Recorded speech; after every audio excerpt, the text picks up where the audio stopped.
একটি ন্যায্য আর নিরপেক্ষ বিচার ব্যবস্থার মূল ভিত্তিটা ঠিক কী হওয়া উচিত? একজন বিচারকের দৃষ্টিকোণ থেকে যদি আমরা দেখি, যখন কোনো পদ্ধতিগত বা কাঠামোগত ত্রুটি ন্যায়বিচারের পথকে নীরবে আটকে দেয়, তখন কিন্তু পুরো আইনি ব্যবস্থার ভিতটাই কেঁপে ওঠে। আজকের এই পর্যালোচনায় আমরা দেখব, অপরাধীরা যখন নিজেদের দায়েরাতে সমাজের বড় বড় প্রাতিষ্ঠানিক কাঠামোর আড়ালে আশ্রয় নেয়, তখন সেটা কোনো ছোটখাটো ঘটনা থাকে না, এটা হয়ে দাঁড়ায় একটা সুগভীর সিস্টেমিক দুর্বলতা। আমাদের তথ্যসূত্রগুলো ঠিক এই গভীর সংকটটিকেই যেন আজ আদালতের কাঠগড়ায় দাঁড় করিয়েছে। এখন আমাদের মনে একটা প্রশ্ন আসতেই পারে, দোষী ব্যক্তিরা কিভাবে একেবারে সবার চোখের সামনে দিয়ে বিচার এড়িয়ে যাচ্ছে? এটা কিন্তু শুধু একটা সাধারণ আইনি প্রশ্ন নয়, বরং একটা বিশাল নৈতিক সংকটের জায়গা। অপরাধীরা যখন আমাদেরই তৈরি করা বিভিন্ন সামাজিক বা প্রাতিষ্ঠানিক কাঠামোর ভিতরে গিয়ে লুকায়, তখন পুরো বিচার ব্যবস্থা যেন একটা অদৃশ্য দেয়ালের সামনে এসে থমকে দাঁড়ায়। তাহলে কি আমাদের প্রতিষ্ঠিত ব্যবস্থাগুলোই এখন অপরাধীদের জন্য সবচেয়ে নিরাপদ আশ্রয়স্থল হয়ে উঠছে? আচ্ছা, চলুন এবার এই আড়াল করার প্রমাণগুলোর দিকে একটু নজর দেওয়া যাক। তথ্য প্রমাণের একটু গভীরে গেলেই একটা ভয়ঙ্কর বাস্তবতা আমাদের সামনে চলে আসে। অপরাধীরা নিজেদের লুকানোর জন্য এই বড় বড় সংগঠনগুলোকে খুব সুকৌশলে ঢাল হিসেবে ব্যবহার করছে। সত্যি বলতে কি, এটা কিন্তু কোনো দুর্ঘটনা নয়, বরং এটা একটা খুব গোছানো প্রক্রিয়া, যা তাদের একটানা অপরাধ চালিয়ে যাওয়ার সুযোগ করে দেয়। একা থাকলে তারা সহজেই ধরা পড়ে যাবে, মূলত এই ভয় থেকেই তারা সংঘবদ্ধ হওয়ার এই অন্যায্য সুবিধাটা নেয়। এই চারটা দিকে একটু খেয়াল করুন। উপাত্তগুলো দেখলে বিচারের এক বিশাল বৈষম্য চোখে পড়বে। একদিকে রয়েছে সেই একদম ছোট্ট একটা অংশ যারা সরাসরি বিচারের সম্মুখীন হচ্ছে, আর অন্যদিকে এই বিশাল বড় অংশটা জুড়ে রয়েছে তারা, যারা সংগঠনের ভেতরে লুকিয়ে থেকে অনায়াসেই আইনকে ফাঁকি দিচ্ছে। এই বিশাল ফারাকটা আমাদের বিচারিক ব্যবস্থার জন্য একটা চরম ব্যর্থতা। অপরাধীদের এত বড় একটা অংশ বিচারের আওতার বাইরে থেকে যাচ্ছে, কারণ তারা কোনো না কোনো বড় পরিচয়ের আড়ালে ঢাকা পড়ে আছে। এখন প্রশ্ন হল, এই ঢালগুলো আসলে কি? উৎস তথ্যে এই আশ্রয়স্থলগুলোকে নির্দিষ্ট করে তিনটি ভাগে দেখানো হয়েছে। এগুলো হল রাজনৈতিক সংগঠন, সামাজিক সংগঠন এবং ব্যবসায়িক প্রতিষ্ঠান। খেয়াল করে দেখুন, এই তিনটি ক্ষেত্রেই কিন্তু আমাদের সমাজের মূল চালিকা শক্তি। অথচ অপরাধীরা এই প্রতিষ্ঠানগুলোর পজিটিভ ইমেজ বা ইতিবাচক ভাবমূর্তিকে হাতিয়ার হিসেবে ব্যবহার করে খুব ধূর্ততার সাথে নিজেদের আসল চেহারা আর অপরাধমূলক কাজগুলো লুকিয়ে রাখছে। আইন ও বিচারের জন্য এর চেয়ে হতাশাজনক পরিস্থিতি আর কি হতে পারে?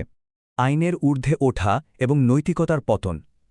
প্রাতিষ্ঠানিক ঢালগুলো কিভাবে আমাদের আইনি ব্যবস্থায় একটা বড় ধরনের সংকট তৈরি করছে, সেটাই আমরা এখন দেখব। দায়মুক্তি বা ইম্পিউনিটি ব্যাপারটা আসলে কি?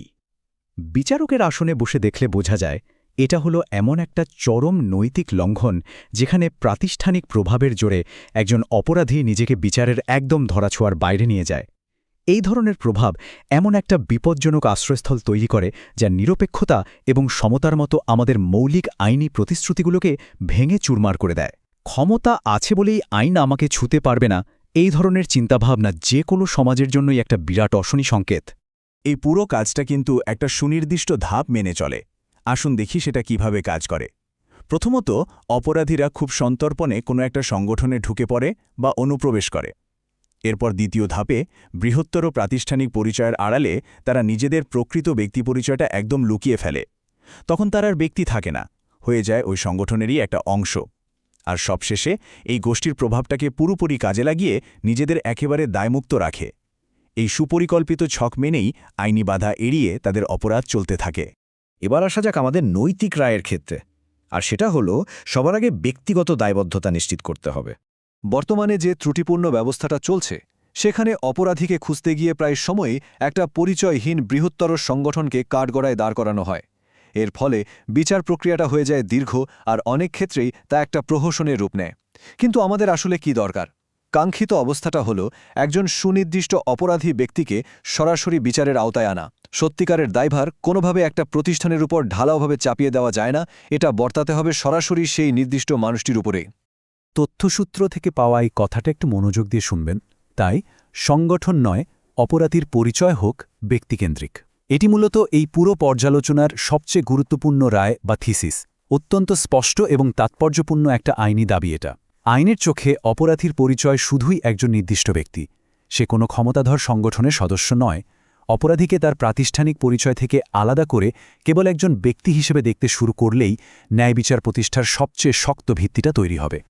সার্বজনীন এবং সহজলভ্য বিচার আমাদের নতুন মানদণ্ড। এই প্রাতিষ্ঠানিক ঢাল সরিয়ে ফেলার পর আমাদের আইনি কাঠামোটা কেমন হওয়া উচিত, চলুন সেটা দেখে নিই। প্রকৃত ন্যায় বিচার প্রতিষ্ঠা করতে হলে একে ৩টি মূল স্তম্ভের ওপর দাঁড় করাতে হবে। প্রথমত, বিচার ব্যবস্থা হতে হবে সহজলভ্য, যা সাধারণ মানুষের হাতের নাগালে থাকবে। দ্বিতীয়ত, এটা হতে হবে কঠোরভাবে সার্বজনীন, মানে সমাজের প্রতিটি স্তরের মানুষের জন্য আইনের একদম সমান প্রয়োগ থাকতে হবে। আর তৃতীয়ত, পুরো আইনি প্রক্রিয়াটাকে সব ধরনের প্রাতিষ্ঠানিক হস্তক্ষেপ থেকে পুরোপুরি মুক্ত রাখতে হবে। সোজা কথায়, অপরাধী যতই প্রভাবশালী হোক না কেন, তাকে ব্যক্তি হিসেবেই জবাবদিহি করতে হবে। আমাদের আজকের এই পর্যালোচনা শেষ করার আগে আমাদের সবার মনে চিন্তা জাগানোর মতো একটা খুব প্রাসঙ্গিক প্রশ্ন রেখে যেতে চাই। একটা গোষ্ঠীর ক্ষমতা কি সত্যিই একজন ব্যক্তির অপরাধ মুছে দিতে পারে? প্রশ্নটা একটু ভাবুন। এটা এমন একটা প্রশ্ন যা আমাদের চারপাশের এই প্রাতিষ্ঠানিক কাঠামোগুলোর স্বচ্ছতা আর আমাদের বিচার ব্যবস্থায় নিরপেক্ষতা নিয়ে খুব গভীরভাবে ভাবতে বাধ্য করে।